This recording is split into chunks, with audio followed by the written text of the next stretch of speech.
On this week's podcast episode, we will be giving you our top 5 hood movies of all time. So pull up and let's get it started.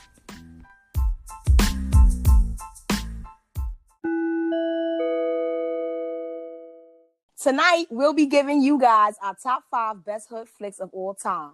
Please note, there may be some spoilers. So if you have not seen any of these movies in our top 5, we'd like to say my bad in advance. My bad. So, even though I'm pretty sure most listeners probably saw these movies that we're going to speak about. So, our number 5 on our top 5 best hood flick of all times is Set It Off. Set It Off came out in 1996, and it stars Jada Pinkett Smith, Queen Latifah, and Vivica Fox. So, Set It Off is about 4 female friends from Compton who, after experiencing tragedy, decides to say to hell with society and rob banks. But making this decision will come at a terrible price. So, I think this movie had a lot of action in it with some romance in there too. It definitely had me on the edge of my seat, and of course, there were parts that had me in tears. I also love that the movie was about 4 females committing the bank robberies because that's not something you see a lot in the movies. I need Joseph? that money. You stupid. Nate? You stupid. Oh God. Man. So Joseph, what was what'd you like about Set It Off? Acorn Projects. Really? I like Set It Off because it was it was different because it involved females, kind of like taking over banks and stuff like that.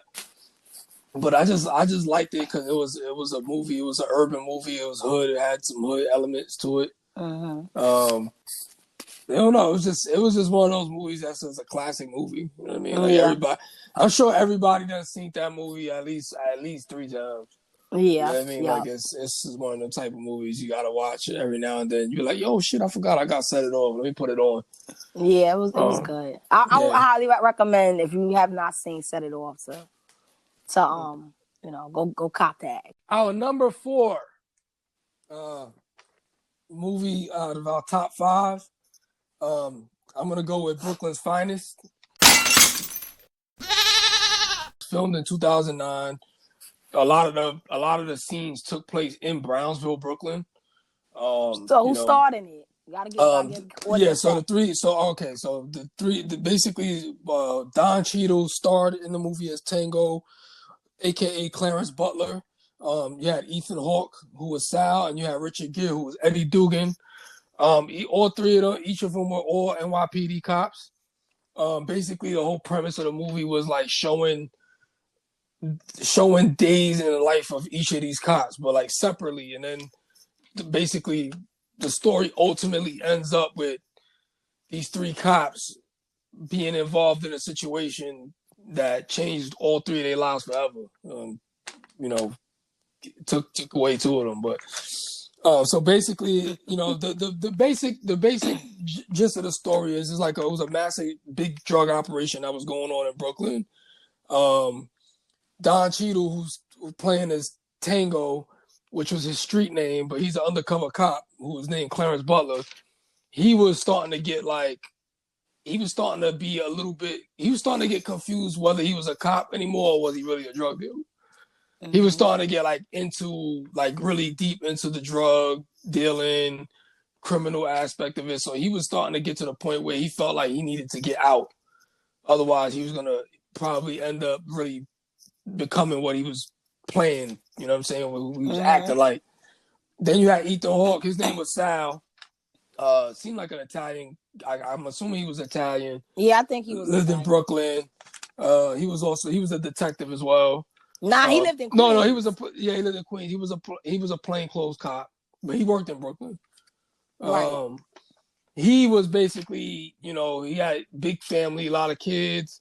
The house he was living in had mold in the walls, and his wife had asthma, so she couldn't really deal with the mold that was affecting her. So they had to get a new house, and they didn't have enough room for the kids, and they was about to have twins and shit. and he needed money. You know what I'm saying? You know, NYPD don't pay a lot like that. You know what I'm saying? Especially back then, they was paying a lot less, but you know, he was trying to get money. You know what I'm saying? So every time he would do a drug bust, he would try to like find a way to steal some money. But like one of his good friends, who was also a cop, would always get in the way and interfere. So that was like his thing. He trying to get money. You know, Don Cheadle is starting to turn into a real drug dealer. And Richard Gere, he was just like his role in the movie was weak. Yeah, I didn't like his storyline too much. Yeah, he was basically like a week away from retirement, and he never really did anything. He never got promoted. He was just still in uniform. You know, 25, 30 years later, he was just a pretty much plain, didn't do much cop. And then he had to train some. They wanted him to train some new cops for his last week. He was tricking on hoes, and I don't know. He ultimately ended up retiring, and then decided he wanted to be a hero after he retired. So, if anybody didn't see Brooklyn's Finest, it's a really, really good movie. You know what I'm saying? Like I probably could have broken it down a little bit better, but this is apparently not my strong suit. But yeah, that's Brooklyn's Finest, man. Definitely check it out if you haven't seen it. So our number 3 is Juice, and that came out in 92. And it stars Tupac Shakur, Omar Epps, Khalil Kain, and Jermaine Hopkins. So Juice centers around 4 male friends from uptown who in the beginning of the movie, they kind of like doing harmless stuff. They cutting school. They roaming the streets. They running from truancy officers and stealing records for Omar Epps' character Q, who is an aspiring DJ. But when Tupac's character Bishop complains about how they don't get respect in their hood and need to step up their game, Khalil Kain's character Raheem decides that in order for them to gain respect or juice, they're gonna rob a bodega, and from there things will take a turn for the worse. So I saw this movie when it came out in the early 90s, and I loved the movie. This movie had a lot of action and suspense. It had some comedy too. This one is definitely a hood movie classic in my book. Shoot your fucking pee-pee off, man. Yeah. Like, Rodamez. Yeah. Yo, that shit, that movie. Yeah, that Juice. movie I ran in Juice. I watched Juice a lot of times. Yeah, like, man. He was what did Rodamez say to Tupac? He said a lot of things. He said when he had a knife in his nose. Oh, I don't know. He was like, damn. Yeah, said some shit, motherfucker. Yeah, because remember they kept harassing Tupac, so they like to bother him. So you know he settled the score with Rodamez when towards the end of the movie. But yeah, so basically Tupac was like the main character. He's playing Bishop. And you know they wanted to get Juice by robbing this corner store or whatever, and they want to buy a gun. So like basically, Raheem had bought a gun and he was like showing everybody. And like once Tupac got the gun in his hands, like he wasn't letting nobody have that shit. He was basically just turned into a psycho and shit. So it just got out of hand. Yeah, he's just getting crazy, betraying everybody, and killing his own friends and shit. You know what I mean? Like that role kind of defined Tupac though. Like it's almost like Tupac started trying to like live as that person after he shot that movie. Because before that Tupac wasn't really wild live yet. You know what I mean? And it seemed like after he played that role, yeah, I think that was his first movie. Yeah, after he played that role, it seemed like he started living that shit. Like he started living as that character. I mean, honestly, I like Juice back then because I'm going back in the 90s. Like they didn't make there was no movie that was like that. Nah. You know what I'm saying? Like, so I remember like when it came out and Tupac did what he did to Raheem or whatever, I was mad shocked. I remember like, oh my God, like, and it's crazy because it's dudes in the hood that's grimy like that. Yeah. You know what I mean? Like they'll do something to their friend. Like that happens, but for it to be on a movie, it was like shocking. You know what I'm saying? Yep. And Tupac was rocking the 40 below Timbs. Yeah. Yeah, it was that movie was crazy, man. When it came out, it was definitely it was a good one, man. Cause Yeah, that's a good one. I think people, if like I said, a lot of people probably that's listening probably already done seen Juice. Or if you didn't see it, you should cop that. If you did see it and you ain't seen it in a long time, you should still cop it. number 2 hood ass film of all time is gonna go to Menace to Society, man. That shit was Yeah, man. yo. Break yourself, nigga. Break yourself. It was filmed in '93, a year after Juice. Starring Lorenz Tate as Old Dog, Tyron Turner, he was Kane. You had Jada Pinkett in this one as well. She was playing Ronnie. She was she ended up ultimately being Kane's girlfriend, but she originally was his OG's girlfriend, but then he wound up getting life in prison. So, but Jada Pinkett played Ronnie. You had, those are the main characters. Samuel Jackson played a small role in it. He was Kane's father. You know what I mean? He was one that clapped dude at the table in the beginning of the movie. That shit was crazy. You had MC8 in there, playing Wax. So basically Menace to Society was mainly revolving around Kane, growing up in a gang lifestyle as a kid, had a hustler as a father who was Samuel Jackson and a heroin addict as a mother. Then it kind of like fast forward to him being 18 years old. Father winds up getting killed. Mother dies from an overdose, so he winds up living with his grandparents in Jordan Downs, which is a apartment complex of like projects in Compton.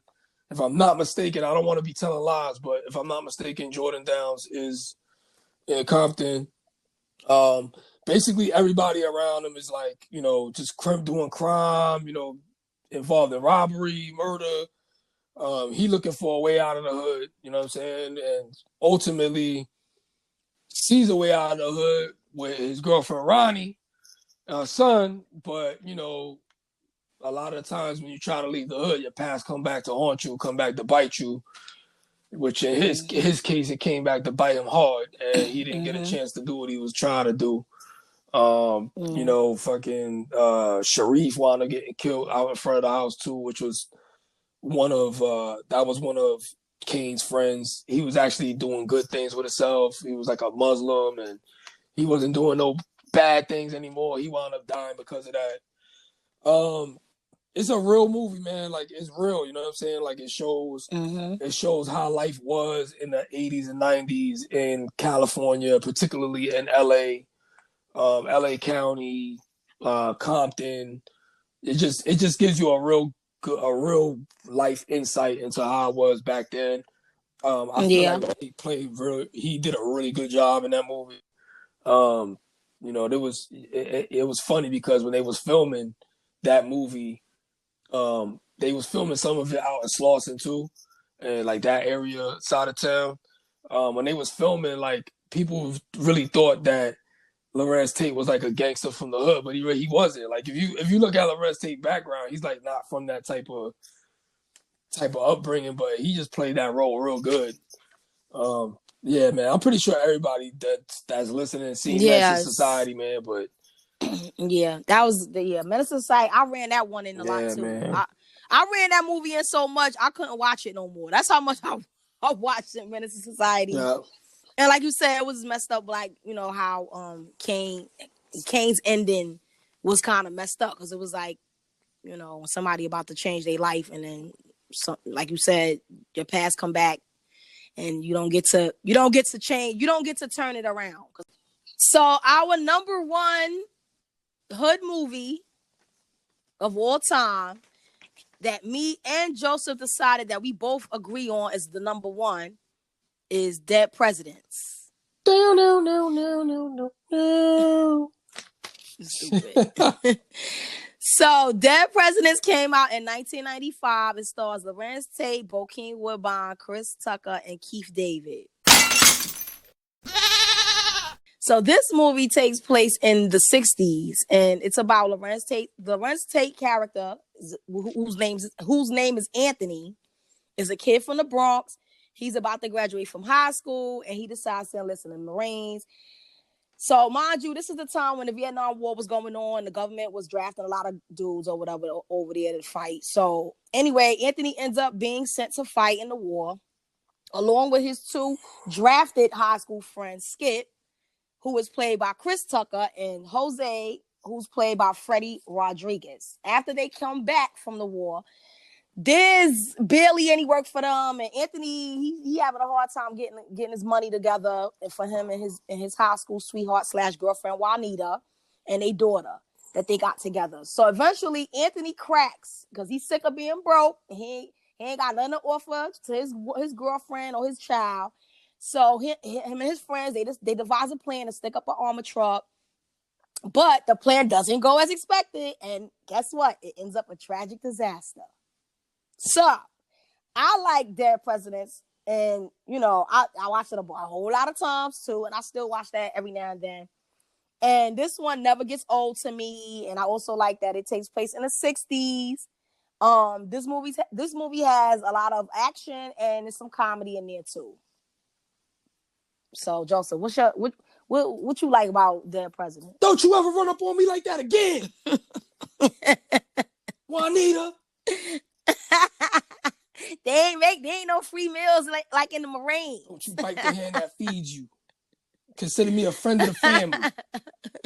That nigga, oh man, he hit him with the gun in his head. He done fell down the stairs and shit. Yeah, Dead Presidents was good. I seen that in the movies too, and it's a good movie. I can still watch that movie. For some reason, I like looking at stuff that's based in the 60s. I don't know why, because I feel like we living in them shits right now with all this stuff going on, and like it seemed like we going back to the 60s. But I used to always like watching things about that time. Yeah, I like the style they had back then. Like Cat Daddy, and I feel like it's walking around with the hats and the It was a lot going on in the 60s. You had the hippies, you had the Black Panthers, you had civil rights movement, you had the war going on, you had assassination. It was a lot of stuff happening in the 60s. Yeah, it was a lot going on in the 60s. It was a lot. I thought it was a good movie. I like the fact that they did a real good job on painting a picture and bringing the characters of the movie into life and like giving them a storyline and like who they are and like I think they did a good job with that. I think they did a good job. Yeah. No, you mean like character development was good. I feel like them showing scenes from Vietnam, that was a really, really good part of the movie because it gives you an understanding on like kind of why they felt the way they felt years later, getting out and like sacrificing all this shit for their countries, they sanity, their life, and for them to be for them to be nobody. Don't come back to nothing. Y'all, they ain't have nothing. And like one of my best parts was in the movie when they was spoiler alert, when they was sentencing Anthony or whatever, and like he threw the chair at the judge. At the judge. Wasn't the judge that was what's his name, right? That was Martin Sheen was the judge, he threw a fucking chair at him and shit, man. I was like, damn, I wish you'd hit him with that shit. Like, I don't know, but to me, when I looked at the movie, I felt like it was now, I guess if you watch the movie and you got a silver spoon in your mouth and you ain't never have a hard day in your life and you ain't never have to struggle, then you won't understand the movie. But I feel like for people that do know what it's like to like struggle and you trying to do right and you trying to pay your bills, you trying to take care of your family and you just not getting a break. And, sometimes when you get in that situation, you just might end up doing something like that. You know what I'm saying? Like the big plot twist in the movie was when that damn fucking cop showed up. It's like, man, what the fuck are you doing here, man? It was like 5 in the fucking morning, and Cleon out there looking like he waiting for the bus, and then the cop walks over to him like, I don't really think there's a bus running at this time. You know what I'm saying? So of course the cop want to go out his way to help and shit, find out the bus schedule and all this shit. And of course, Chris Tucker winds up blowing the cop head off, and they just fucked everything up from there. Like that. Everything got bad. Actually, everything got bad when they started. Basically, they just was killing too many motherfuckers. They had to shoot the goddamn guards. They shot the cop. That's when it went bad. It wasn't supposed to kill No, nobody. I think where it went bad. I think they was planning though because they had guns. So if you coming somewhere with a gun, there's a possibility you got to kill somebody. Yeah. But I think they downfall was including Cleon, which is a character played by Bokeem Woodbine that Anthony met in Vietnam. So basically, Bokeem Woodbine character Cleon, he was like off the chain in the war. You know what I mean? Like he was like a no holds bar type of dude, and I feel like Anthony tried to include him in the bank robbery, in the armor truck robbery, thinking that he was how he was in the war. But where Anthony messed up at was when he went and seen that Cleon was a preacher. He should have backed off of trying to include him in that bank, in that armor truck robbery. I think that was their mistake, because remember, he was the one that basically snitched on everybody. Yep. And he was the one that was spending money. It was like, dude, like a robbery just happened. He's sitting there buying they didn't really talking about the money came out of the sky from God or some shit. Right. So then, once the feds or whatever probably caught wind of, oh, this black dude over there, and I think they say he was in Mount Vernon or somewhere, and you spending all this money. So of course, soon as they grab him up, you telling on everybody. So I feel like the reason why they went down for that was because of him. And I think that was Anthony's bad mistake. When if I seen somebody that used to be off the chain back in the day, and then when I try to get them to do some bad shit now, and I see that they're a pastor or they change their life around, I'm gonna be like, nah, I ain't gonna include you, because your life is different. You're not the same person. Right.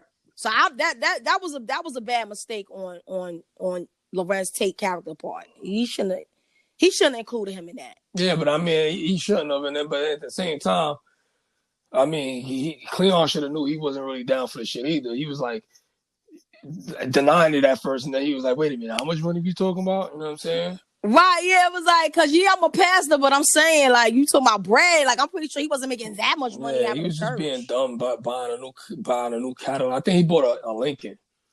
I think it was. And you know what? He could have been a snitch from back in the day. It's just that they wasn't in a position to have to tell nothing. Y'all in the war together. Y'all trying to survive. Right. So right. Y'all in a different situation. Yeah. You know what I'm saying? But as far as like him being loyal to not snitch, you don't know if he was a snitch or not, because remember when Anthony killed that dude, when the dude, half of his body was gone, his penis was gone, and he asked Anthony to kill him. Anthony killed them, you know what I'm saying? But when they was all like, what happened? What's going on? He was like, nothing. He just died. He didn't tell nobody that. And if he might have told them that, Bokeem Woodbine ass probably would have told that. Like, oh, he killed them. Like, I don't. And it's that Larenz didn't tell nobody. He just did it. So you really didn't know, even like how you said, he wasn't that straight and narrow. He still was down with the robbery. Yeah, he just couldn't handle the pressure. When he got pressed by the police, he was telling on everybody. So, but yeah, that movie, Dead Presidents, is our number one. I still watch that. I could watch Dead Presidents anytime. Like, I don't never get tired. Yeah, I feel like that about pretty much most of these movies. Menace to Society, you won't ever be wanting to watch that though. I don't know why. You must have ran it in too much. Yeah, I did. I watched that movie so much that I cannot watch that movie no more. Like, I can't. You know what I mean? Like, but I still put it on the top 5, hood movies, that one of the good hood movies, because it's a good movie. You know what I'm saying? Like, it's just that I watched it so much that I can't watch it no more like that. But Dead Presidents, I could definitely watch that. So if you haven't seen Dead Presidents and we just spoiled it for you, we gonna say our bad, but we warned you before we started giving our list. So if you did see Dead Presidents, it's still good. If you haven't seen it in a long time, even with the spoil, it's still good because there's so much more shit that happens in that movie. But yeah, folks. Yeah, so that's me and Joseph's top 5 hood flicks of all times. And if you haven't seen any of those movies, you need to go cop them, pop them in the go stream it. Remember, ain't no more, nobody don't buy DVDs no more. Everybody's streaming and downloading. So you can download a flick, watch it. It's good. If you haven't seen it in a long time, watch it again. That's what we got for y'all this week. So we out. Peace.